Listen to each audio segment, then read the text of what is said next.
Je vous souhaite la bienvenue dans notre méditation « Notre Dieu est merveilleux » qui s'intitule « Interruption ».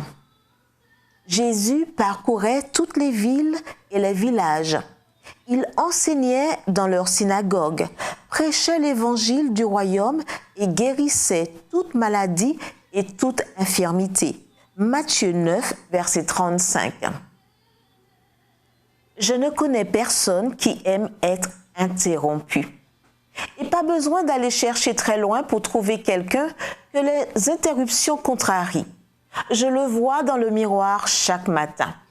Cependant, je n'ai pas trouvé dans les Écritures une seule fois où le Seigneur Jésus s'est agacé d'être interrompu. Nous en trouvons un exemple dans Matthieu 9. Le Seigneur parlait avec les disciples de Jean-Baptiste quand le chef de la synagogue, nommé Jairus, selon Marc 5, verset 22, arriva pour lui dire que sa fille était gravement malade. Première interruption. Que fit Jésus? Il se leva et le suivit avec ses disciples. Matthieu 9, verset 19. Allant chez Jairus, une femme atteinte d'une perte de sang s'approcha, toucha la frange de son vêtement et fut guérie. Voir versets 20 à 22.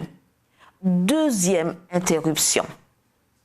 Chez Jairus, il ressuscita miraculeusement la fillette morte et en sortant, 2 aveugles suivirent en criant « Aie pitié de nous, fils de David » verset 27. Troisième interruption. Il est guéri et juste après, on lui apporta un démoniaque.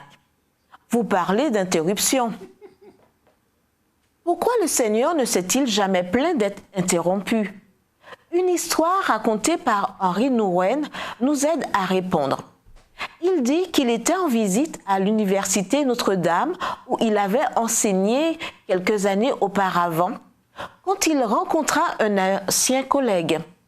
Alors qu'il marchait sur le campus, son ami déclara « Toute ma vie, Henri, je me suis plaint parce que mon travail était constamment interrompu, jusqu'à ce que je découvre que les interruptions constituent mon travail. » Voilà l'explication.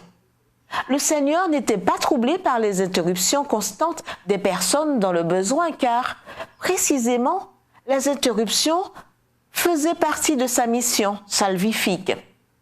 Une interruption après l'autre était la note tonique d'un jour typique dans la vie de Jésus, quand il parcourait toutes les villes et les villages, enseignait, prêchait et guérissait. Matthieu 9, verset 35. Et à la fin de la journée des interruptions, on pouvait trouver des villages entiers où ne se faisait plus entendre aucun gémissement arraché par la maladie. Il avait passé par là et guéri toutes les maladies. Ellen G. White, vers Jésus, chapitre 1, page 17. J'ignore quel souci vous ôte la paix actuellement. Mais je sais que vous ne dérangez pas le Sauveur lorsque vous lui demandez de l'aide.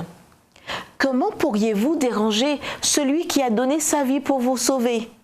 Au contraire, il aspire à enlever ce fardeau de votre cœur si vous le lui permettez. Prions. Je loue ton nom, Seigneur Jésus, car tu es un sauveur plein de compassion. Et parce que peu importe combien de fois j'ai besoin de toi chaque jour, tu es toujours prêt à m'écouter et à m'aider. En ton nom. Amen.